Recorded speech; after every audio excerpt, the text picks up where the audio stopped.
Well, greetings and salutations, one and all, to the last episode of Career Retrospectives in 2024. We've come a long way, actually, and it's funny. I was looking back at our first episode, and our first episode aired on December 29th, 2021. It's been a long road, guys.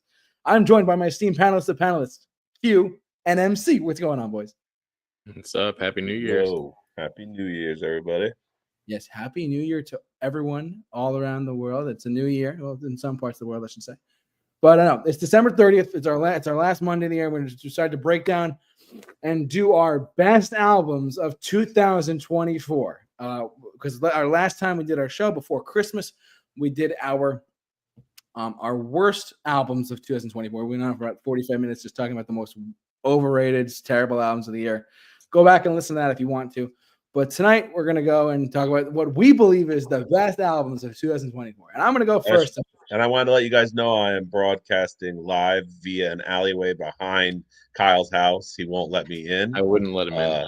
No, and I'm banging on the door. So yeah, like it's getting cold out here. Like if you guys will just bear with me, I might freeze up literally. And for those of you who watch our show live, Mike is actually literally outside Walmart. Yes. I'm ringing the bell for the charities thing, Salvation Army. No, I'm just kidding. No, but no, seriously, we're going to break down our top 5 best albums of 2024. I'm going to go first in this one, if that's all right with you, gentlemen. Let's talk. So there I was, minding my own business. Well, I have one honorable mention. There's only one honorable mention on my list this year, and it's this. For those of you who know me personally, this should come as no surprise. But this, okay, I have many shows in my lifetime. I've been to a lot of shows. I mean, countless, so many to lose track on. But when I tell you that I'm a big, giant Meghan Trainor fan, this album is her album "Timeless" was my honorable mention of the year. It's pop music to a T. It's super fun. It's super energetic and super enjoyable music. I love it. This is obviously not for everyone, and if you're a fan of pop music to any experience, good for you. But if you're not, this probably isn't for you. But as someone who actually got to speak to Meghan at her show, if you don't follow us on social media, check it out immediately, because I actually got to talk to her a little bit in the VIP meet and greet part of the show. But I did get to see this tour live by myself as a 26-year-old straight male.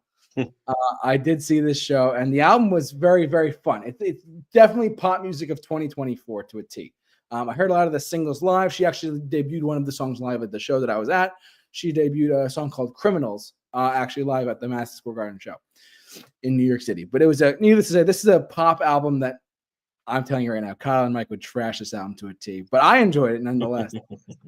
But I know this is I enjoyed this for what it was worth, though. But it's that's my honorable mention, and I'm a big Meghan Trainor fan, and she is one of my favorite female pop artists in general out there, just in general.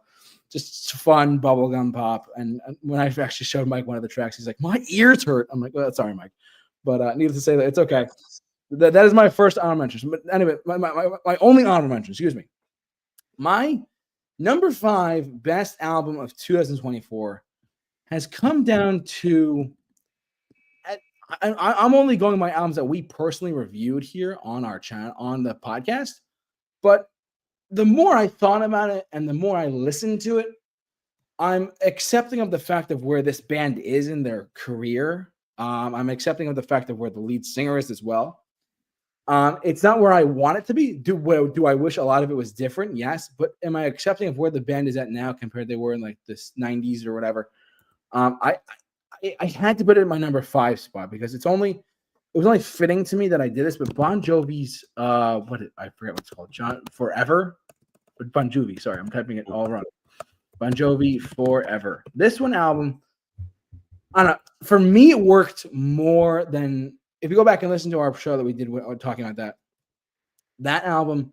It was definitely more of adult contemporary rock than anything else. They brought back some elements here and there of like previous albums, like the voice talk box on Crush or the voice talk box on Living on a Prayer. They brought back some elements that are familiar with most fans of Bon Jovi, but unfortunately, his vocals are just not where they should be. I think he should write music and not tour anymore, but I think that his next album, and I don't know if John Bon Jovi is going to release a new album, who knows, I think that he will. I think he will, but I don't know if he's going to tour anymore. But this is I looking back at all the releases we went through.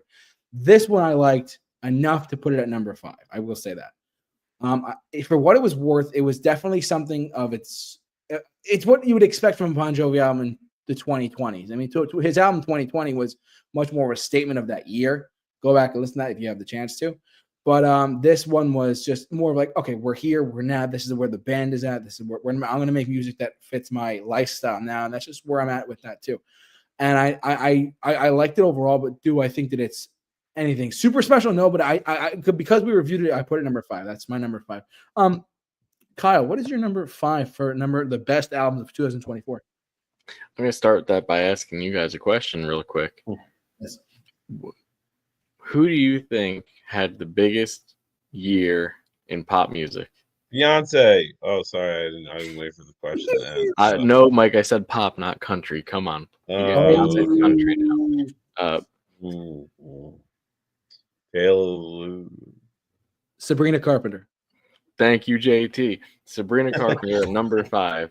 With Really? her album Short and Sweet. Yeah, absolutely. Okay. The only pop artist that I think I can honestly say had a bigger and better year than Taylor Swift. Let's go back even late 2023, December 2023. How many people were talking about Sabrina Carpenter's music? Really not many. You know, she opened a few tour dates for Taylor Swift. She's had like 4 or 5 albums before this one. None of them really broke out other than like some fans that she had from when she was on like Disney Channel. I kind of grew up with her. But I mean, the singles on this were massive this year. I mean, Espresso, you can't get away from it. What a catchy as hell tune. Please, please, please. The other like breakout single from it.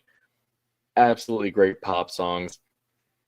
And, you know, there's a couple others on here where this album really shines is on those pop, like those upbeat pop, like bubblegum pop catchy bangers that it has on here. I mean, you got Taste, Juno, Bedchem 2 is really good. Where it falls a little bit flat for me, why I can't get a little bit higher than on the list is I don't think a lot of the slower songs on here hit, especially towards the end. I think they all kind of fall into a category of blending together a little bit too much. But I mean, no pop star has had such a breakout year and really went from, you know, moderate success to being a massive selling out arenas artist. You know, she has her own like Netflix Christmas special now, and she killed it this year. Very, very good album. Didn't overstay its welcome at all. She, you know, like the title says too, it's a very short and sweet album. Very easy listen. Really enjoyed this. Excited to see, you know, how her career goes from here. If this is going to be a one-off year for her, or if it's going to continue into the next stuff. All right, that's Kyle's number 5. I'm surprised at you. I didn't think you'd be like into it as much. That's all right. Oh, I love this album. All right, cool. Anyways, Mike, you're number 5 of the best albums of 2024. Yeah, so just some honorable mentions. A band I just recently got into called Her Last Sight. I was listening. They released 2 albums, one shorter album and then one full this year. Winter and Picture Perfect. I've been listening to them, and very cool albums. Just haven't really felt like where I'm going to put them, as well as Wage War's new album, which was a very different offering. Couldn't make the top list or anything. Another band called Wormwood, called The Star, really unique kind of melodic, metal and stuff like that. But for my 5th album on my list, this is an album that really grew on me. It kind of bumped its way up into my top albums, not because I think it's a top album of their entire discography, but because this year didn't really have a ton of releases that I felt were absolutely like mind-boggling great, but really grew on me. Became a usual rotation in music I listened to in my car, which was Mirath's Karma album. Kind of bumped its way up, into the high 8.5, maybe 9. I'd say it's at 8.5, but just this album really kind of just brought in some of the more it strayed away from the more bombastic metallic side of their music and really focused more on like songwriting, like catchy kind of more, I wouldn't say contemporary metal, but more mainstream kind of sounding, digestible metal of that they in their flair of their style, mixed in with a lot of like the great choruses and catchiness of it. It really, I found it myself singing a lot of these songs and repeating a lot of the music throughout my daily kind of travels and journeys. So yeah, your Ass Karma album just they did a great job. I've always come to expect good work from this band as I, discover new albums they release. All righty. Let's jump over to my number 4, right? Already? Yeah, you're in, man. All right, I'm in like Flynn, baby. Here we go. Right. So, all right, my number 4. Actually, the more I listen to it, the more I actually enjoyed it more. And I shouldn't say I'm optimistic, but I'm very curious to see where they go with it.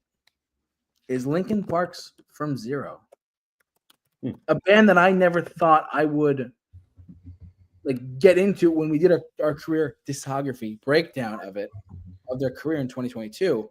We're here for like 2 hours doing this. Coming off of One More Light, we talked about this on the show when we did it, but it was just this is a very, in my eyes, a very strong piece of art, a strong album.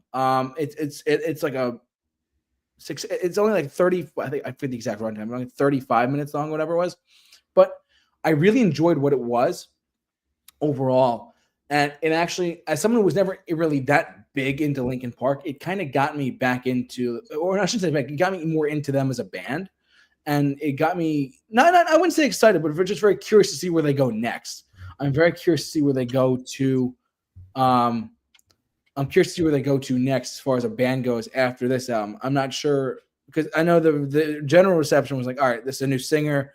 They have a new style thing going. They're going to do a world tour and stuff.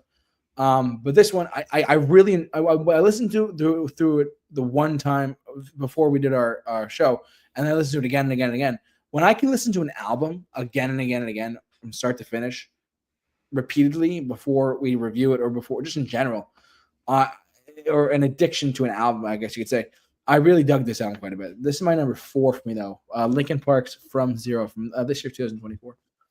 Kyle, your number 4 for 2024. My number 4 is one of JT's definitely favorite albums from this year, and definitely didn't make his list from the other week of worst albums.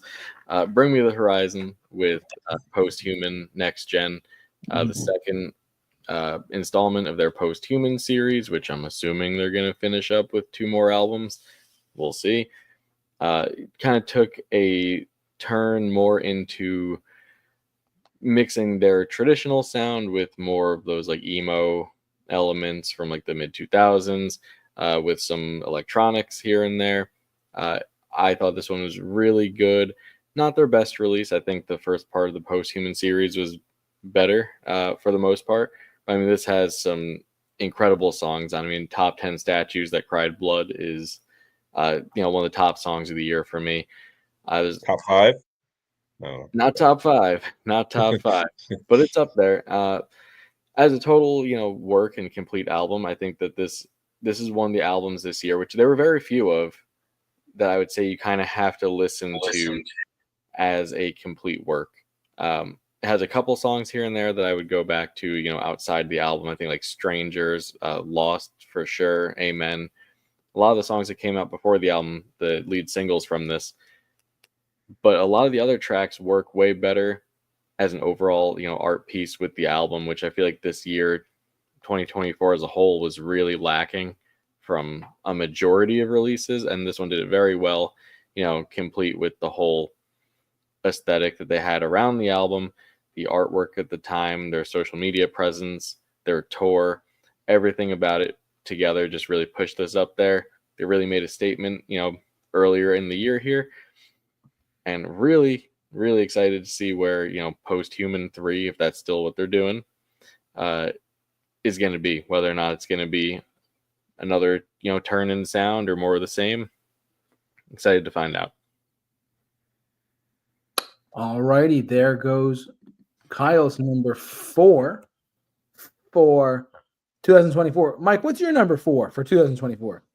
Yeah, so another album that grew on me really started to kind of just make its way with the replay value was a band called Lightworker, and the album was called How the Beautiful Decay. Yeah, just really itched that like kill switch engage, kind of as I lay dying kind of metalcore vibe, and just great vocals, great intensity, some good I mean all across the board this thing really just it drops hard. The breakdowns in it are heavy, everything, the production's great. It really is an unknown kind of gem. I think a lot of people are unaware of this band and kind of their progression to becoming a real, just professional sounding band who's kind of combining a lot of the elements from the past and bringing in their own kind of mixture of like the new sound that you kind of come to expect from some of these bands who are um, playing some more modern music. Yeah, so I mean, just straight across the board, it just had there's so many good songs on it. It really is a an easy listen. Evergreen, that was a really good. It sounds a lot like Killswitch Engage. That's one thing that kind of took some points away in a sense of like originality. They do kind of borrow from that sound, but they don't borrow enough that it becomes like a clone. But they definitely do have a lot of elements to them that dip into that. And it's just straight across the board. This thing is it's a great listen. So yeah, for number 4, How the Beautiful Decay by Lightworker. All right, now it's time to go to our number 3 for 2024. My turn again. Here we go. So this one, it's funny. We did a career discography breakdown of them, I think in 2022, I want to say. Yeah, we did it. We did it way back. I think it was November of 2022. We did this band, and I was originally like, "All right, I know the band. I know the hit singles. Let's see where it goes from there." And I got to tell you, it's surprising. It is their send off. I don't know if they're going to be back or not, but I know Kyle and Mike just saw them earlier this year on their quote unquote farewell tour. But Sum 41, I forgot this album. Right, Heaven and Hell. I was actually the more I listened to it, the more it grew on me. Truthfully, and because there just wasn't that many big releases this year as far as rock music goes, outside of like a couple of key we've mentioned before. We'll mention them later or whatever. But Heaven and Hell, it was definitely what I felt like a Sum 41 send off would be. But I overall I liked it a lot more than I when we listened to it back in I think it was April, or I think it was March, maybe. I forget when it came out, but it came out and I was like, all right, cool, whatever. It's the last one. They're gonna stop touring afterwards. We don't know for sure. But I did enjoy this more than I thought I did. Initially, it kind of like grew. I was like, oh, let me go. And it's funny. I was listening to, for those of you who live in the US, Sirius XM's Alt Nation, and a lot of the singles that got released from this album were playing on there recently. I was like, oh yeah, I forgot about that album. I forgot about like I forget the songs off the top of my head, but like I did the punk rock songs and the metal songs of Sum 41. I was like, oh, I forgot about these. These are actually really good songs. And going back to it, I was like, oh, let me listen to it one more time. And actually, it held up a lot. The Heaven and Hell side of the album, check it out. Of course, it's you could. When we did a review back then, you know what we're talking about. But I thought it was great actually, and I like I said, there wasn't too many big releases this year as far as like giant, rock albums or big releases in general, outside of a few key ones. But it's just one that I liked a lot more than the more I listened to it, the more it came out. I was like, all right, I can watch this more. I can get more into this. And it got me into them more as a band too, truthfully. So that's my number 3 was Sum 41's Heaven and Hell. Kyle, Q, what do you got for your number 3 for 2024? The biggest comeback of the year, for someone that really needed it, Marilyn Manson's last album from about a month ago, One Assassination Under God, Chapter 1. This is the biggest return to form from Manson. This is his best album since High End of Low, and that was back in, I believe, 2009. So he's had a few albums since then. I think it was like his 5th album since that one. And the other ones are all pretty hit or miss in terms of quality. But this is absolute gold. He has some songs on here that really just go right into that old one of the songs actually is heavy enough that goes right back to the like Antichrist Superstar days and that industrial metal style that he had going on. A lot of them could fit right in on his Hollywood album. Total return to form for him. And he has all the allegations and lawsuits and stuff going on. But I'm separating that from his music, and that is what it is. But even for all that going on and very little promotion on this record, it has been incredibly well received by the fans and by the public that has heard it. He looks great. He looks like he's in a much better place now than he has in a long time. He sounds fantastic. I mean, songs in here like Sacrilegious are amazing. The title track, One Assassination Under God, fantastic. Really, the whole album here. It's only 9 tracks, but it's relatively long. The best songs are it's very front-loaded. Not that there's anything bad on here, because every song on here is great. But the first 5 songs on this album are absolute gold. Can fit right in there with the best of his catalog. Was super happy when I heard this album for the first time and listened to it a lot since then. And it's only been a month. So I think this is definitely going to stay in his catalog toward the top over time too. Congrats to Manson. I'm assuming a chapter 2 is coming at some point, and that's going to be great to hear. Hopefully he sticks to more of this. Even the ballad on here ending it is like a hauntingly beautiful ballad, lyrically his best work in years. Whatever he did to turn it around, A+, best comeback in a long time. All righty, Mike, you're number 3 for 2024. What do you got, bud? Yeah, so this is a band I've been listening to for a long while. I mean, every album is an absolute smash. And this one is no different. For my number 3, the band Rage, not Rage Against the Machine, folks. After Lifelines, by Rage. I mean, this thing there's 20 songs on it, 20 or 21 songs on it. I mean, this thing is an absolute banger. Just straight melodic choruses, just razor sharp melodic guitars. PV Wagner, lead vocalist, his voice at times kind of doesn't seem like it's in the best form of their career, but no matter, it still creates a grit and a certain flair that this band has been known for. From Germany, they kind of are just absolute master songwriters. Get stuck in your head. So many cool melodic passages on this, memorable things, straight across the board. These guys have just been doing this for so long and getting no recognition. It is an absolute crime that nobody is giving them the time of day as they should. And this is no different. Just continues to be a band that I see release and do not even hesitate to think anything is going to be of a poor quality or phone it in. They have no reason to do that. So yeah, Rage After Lifelines is just an absolute masterpiece, and it's just surprising to see that they can keep it up after all these years. All right, that was your number 3. Now it's time for our number. Closing in on our final show, guys. This is crazy. Woo! Yeah, what a hell of a year.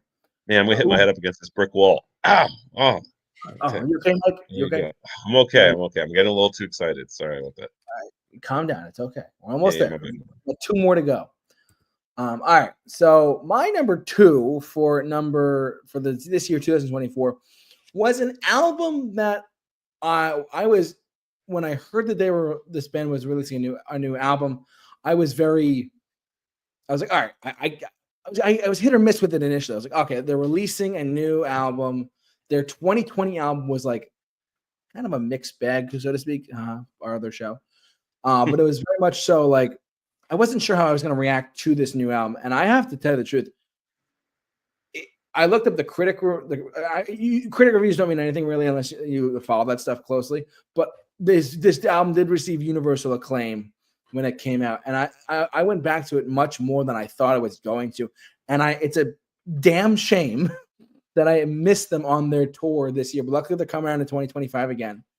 It's actually, I'm genuinely surprised, but Pearl Jam's Dark Matter. I know that we reviewed it, but I keep going back to like just the whole album, especially the singles that got released. The title track, I keep going back to Running. I go back to Wreckage a lot more because it's so reminiscent of Daughter from their early days. Kyle's favorite. It was Kyle's favorite album of the year. Yeah. JT, you had 2 albums on your list here that have come this close to making my bottom 5. I know. This is the beautiful thing about our show is that we get to be diverse and have different opinions and stuff.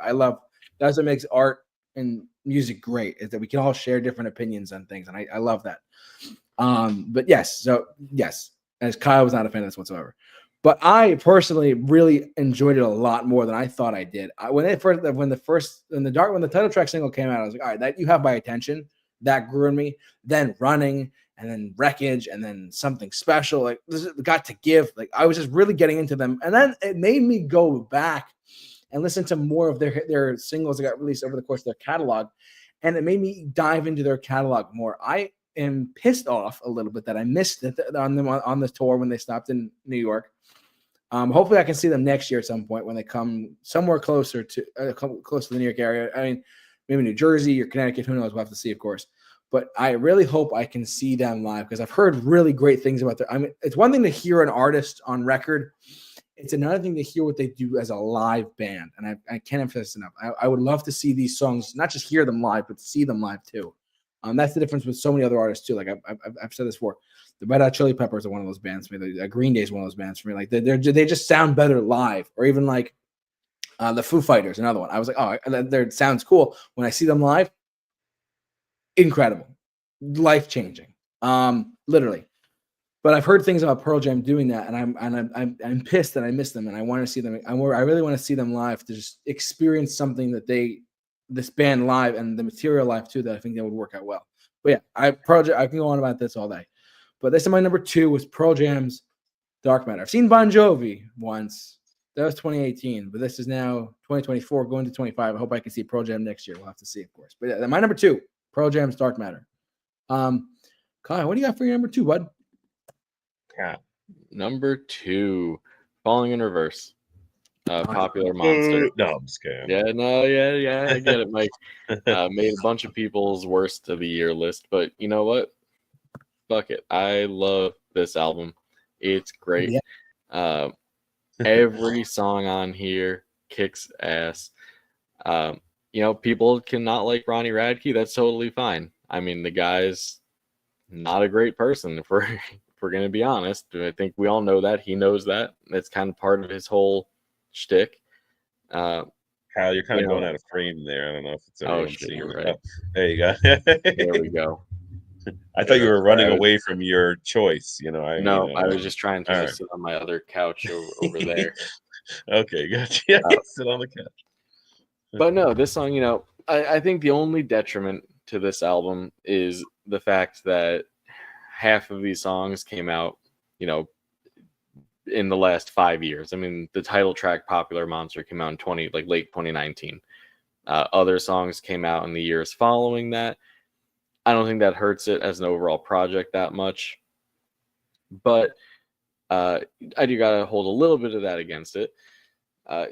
Tracks on here like Ronald, All My Life, believe All My Life just won like a Billboard Music Award for Best Rock Song of the Year. Totally deserving. I personally really like the lyrical content of a majority of these songs. I like that he's, doesn't give a crap, goes after whatever cancel culture and all that.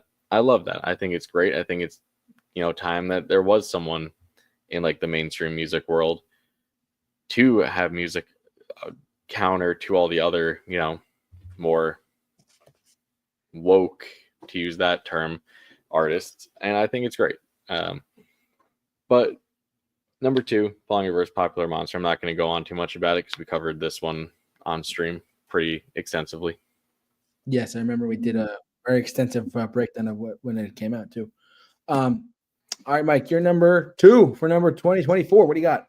All right, and at number 2 we have Judas Priest, Invincible Shield, an absolute monster, folks.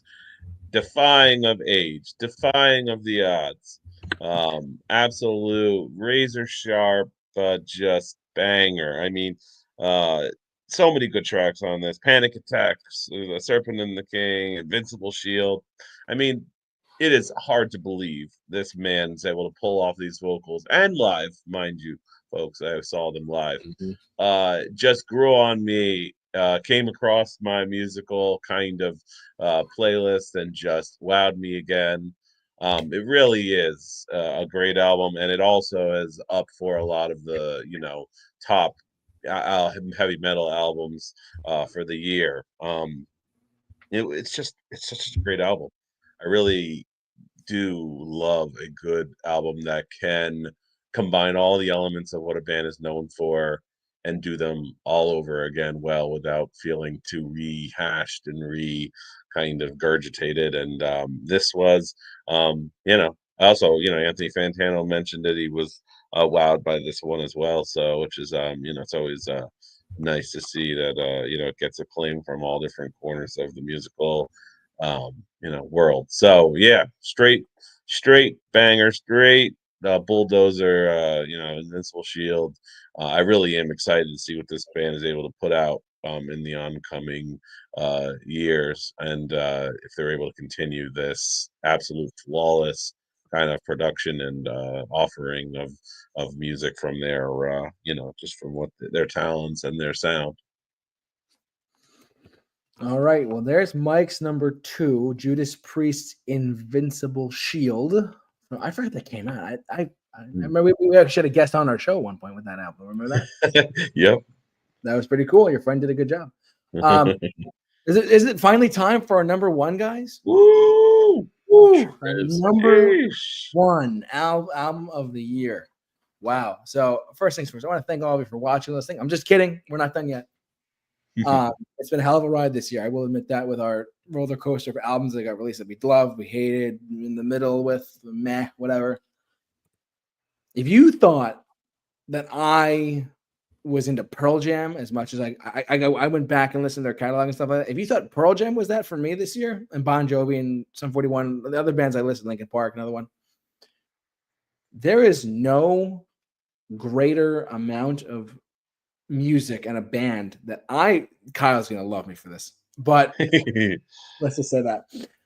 Needless to say, my number 1 album of 2024, and I'm kind of surprised I'm saying this, but then again, there was no other really outside the ones I listed. This one held up the highest. It stands at the strongest point, and after seeing them live this year, I could not have been any happier to call myself a fan of Green Day. Green Day's Saviors is my number 1 album of 2024. This tour was kick-ass too. If you have not seen them on their tour yet, and you're living like other parts of the world, this is the tour to see them on. They're doing Dookie and American Idiot start to finish. I don't want to spend too much time because I know Kyle's going to go off and at some point possibly. Maybe he won't. I don't know. But this is a strong reintroduction to Green Day. I'm super in shock when this came out. The first single that came out, The American Dream, is killing me. Then, even deeper cuts like Corvette Summer, 1981. It really did. I'm not going to read it too much, but it really does show after the debacle of Father of All, which I will admit had some hope, but it didn't really last and it didn't stick as well as the fan base wanted it to, especially coming off of Revolution Radio. This was a huge, monumental step up from them. I listened to this much more than I thought I was going to. First, I'm like, all right, it's a new Green Day album. I'm excited, and I heard the singles, and then we listened to it. Once I listened to it, I was like, I can listen to this probably for the next 2 or 3 years and be satisfied with how it sounds. I think I'm going to just echo what Kyle said back on our review of it back in January.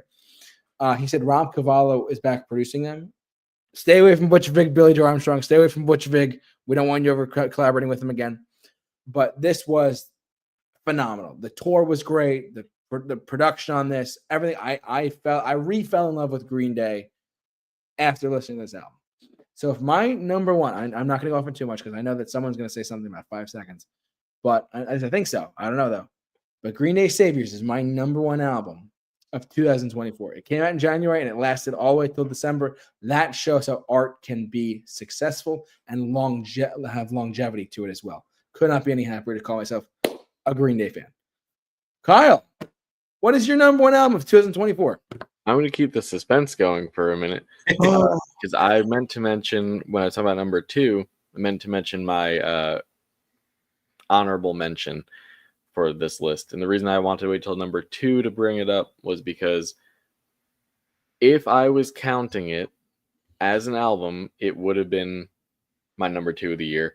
And that was All Time Lows, the Forever Collection Volume 1 or whatever.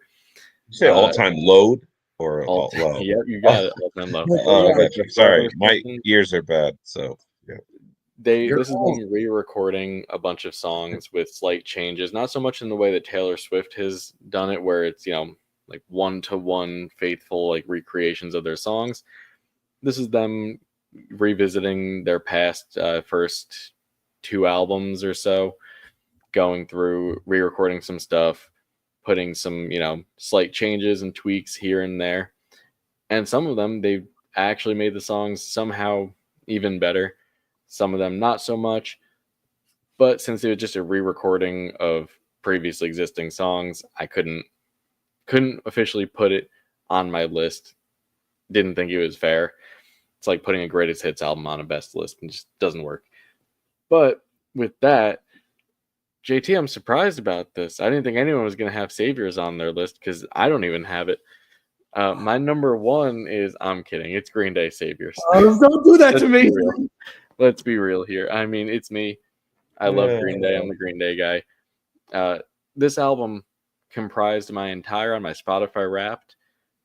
All the top 5 songs came from this record. Actually, every song on this record made it into like the Spotify Wrapped most listened to playlist toward the top. This was a big return to form for the band after Father of All. It had the production quality that you would expect from the band back in the 2000s, with the songwriting more akin to Revolution Radio than the Trilogy or Father of All, which makes Revolution Radio kind of a weird standout in that 2016 era where between Trilogy and Father of All. It's a kind of weird step there, but this is more, in line with that, with better production. And, Rob Cavallo adds so much when he's producing Green Day. And slight correction to JT there. It's Butch Walker we want them to stay away from. Sorry, not Butch Vig. We like Butch Vig. But, I mean, Cavallo and Green Day go hand in hand. You can't beat that collaboration. The tour for this, it was great. Even if it was kind of sandwiched between Dookie and American Idiot, I'll take it, The band's been here so long, they don't have anything to prove anymore, and I think this album really goes to show that, where it's incredibly well received by the fans, by critics. Overall, very well done. They managed to somehow find a good medium ground, good middle for what people wanted. The people that wanted more of that, 90s Green Day were like, oh, stay out of the politics. They have the songs for you there. The people that like American Idiot, 21st Century Breakdown, more political tracks, those are there too. Even people that like the Trilogy, Father of All, you got some songs like Corvette Summer in there for you. It's really just an excellent album. It's one of the few albums this year that I've consistently, I think it came out, January. Yep. Haven't gotten sick of it. When Father of All came out, I listened to it for a couple months and I was like, all right, I'm pretty done with this. I consistently go back to these tracks. I mean, the run of songs between Susie Chapstick, Strange Days Are Here to Stay, and Living in the 20s. so good. I mean, Look Ma No Brains is up there with the best of the best Green Day tracks. Billy sounds great. Everyone here sounds awesome. This is Green Day firing on all cylinders, and I wish we got a standalone tour for Saviors, not to hear the whole thing in full, but just to give it its own, just to give it its own recognition. Yes, the tour was called the Saviors Tour, but really the main draw was, look, we're doing American Idiot and Dookie both in full, and here's a couple other tracks. I would have liked the whole dedicated tour to the album. Who knows, maybe there could be like a second leg of the tour. They'll give it that. But, I hope that these songs really stand the test of time, stay in the set list. And, bravo, Green Day. You really knocked it out of the park on that one. I just want to say Bobby Sox has been a repeat for me too a lot lately. I just want to put that out there. Anyways, Mike, what's your number one of the year? All right. So, I mean, this band Green Day, kind of Saviors. incorrect, sir. That there is not a further precipice. I must use that word. Taylor Swift, TTPP. Between Green Day Saviors and Taylor Swift's Tortured Poets, I will say Society, because I refuse to call it the department. And the precipice and my top list between those bands and those albums, those groups. I'm sorry, never even close. So this band reformed after breaking up, have been broken up for over almost 10 years. Let's say 2015? Since the last time they put out an album?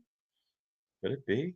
So reformed to release their newest album this November.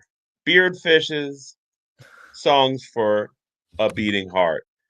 Just released, and I'll tell you, once again, here we are, an absolute banger. Not better than Comfort Zone, but an absolute, just a thrilling album full of everything you want to hear from this band. They got the funky acoustic folk opener. They got the prog Emerson, Lake and Palmer kind of vibe going on with they do like a 5-part out in the open song.